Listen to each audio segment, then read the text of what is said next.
right now I have a half cup of unbleached white flour, 1.5 cups of whole wheat pastry flour, sifted together with 2 tablespoons of powdered sugar and 1 teaspoon of salt.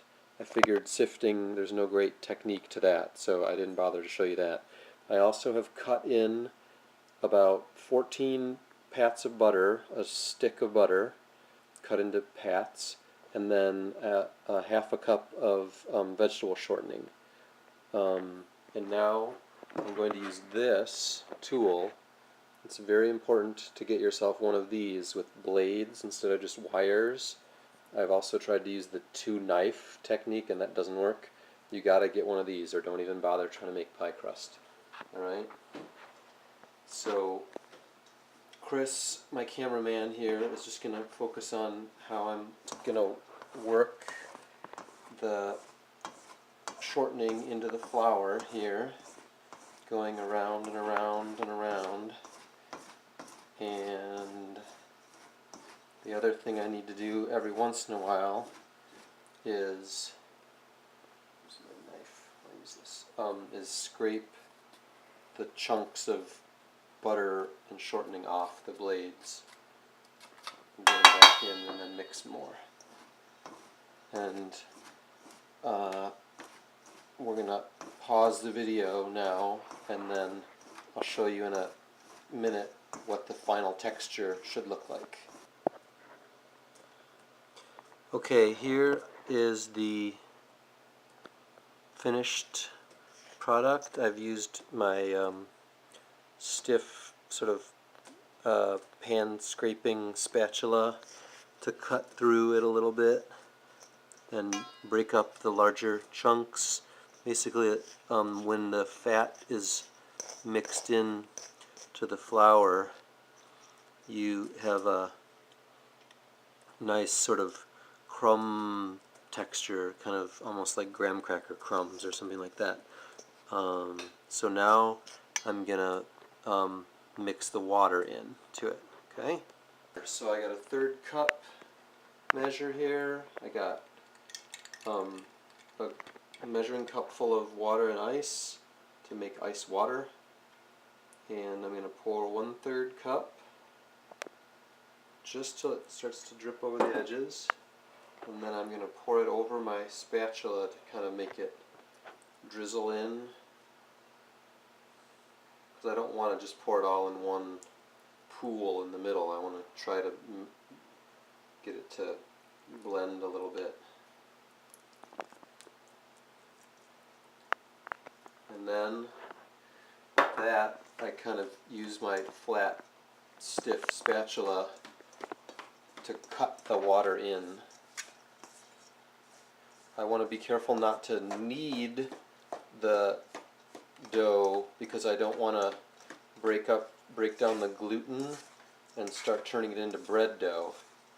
I want it to stay I want the flour to stay so it'll bake up flaky instead of chewy. So you can see now it's starting to form lumps, but it needs more water still added to it. So then what I'm going to do is I'm going to pour in 2 more tablespoons of ice water, 1 on that side, and 1 on that side, and that should probably be enough water. So I cut that water in also, and then once it's forming nice sized clumps, what I'll do is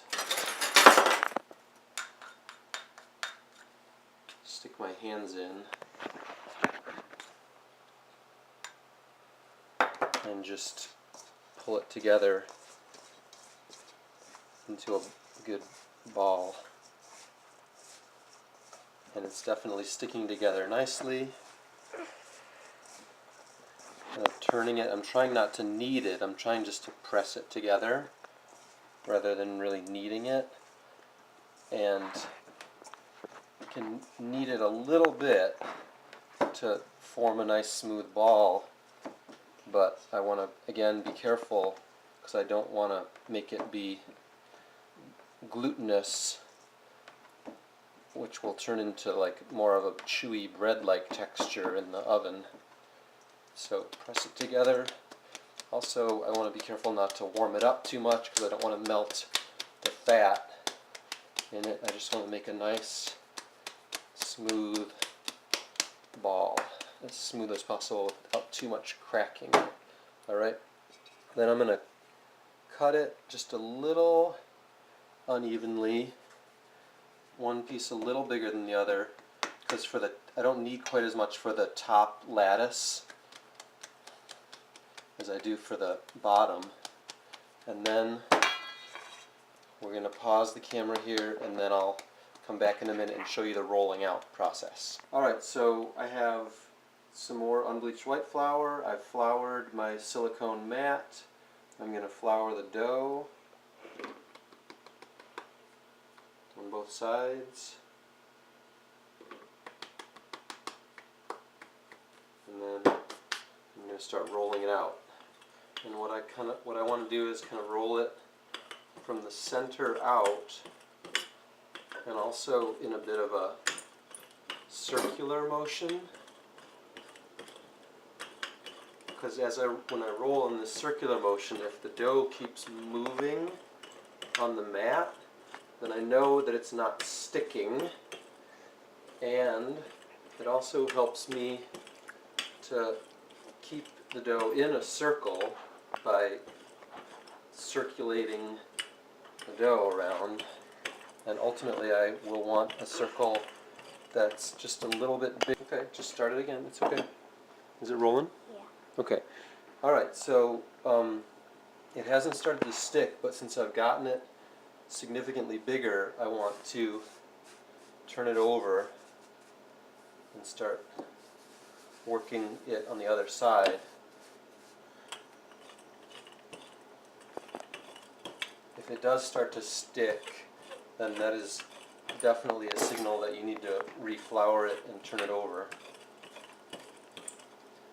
But you see how I'm kind of maintaining the circle by going with these circular motions. And it's almost big enough now. I'm just kind of trying to maintain the circular shape as I get it larger and larger. And you see how it's kind of sticking now? So I'm going to rub this flour, smooth it around, and then flip it over again. And brush the flour, even it out. You don't want to get thick pads of flour built up in places, because that's going to end up baking up as a, yucky, dry, thick pad of flour on your final crust. It's almost big enough now. I want it to get just past the edges, so that when I lay it into my pie pan, it'll fold over, just fold over the edges.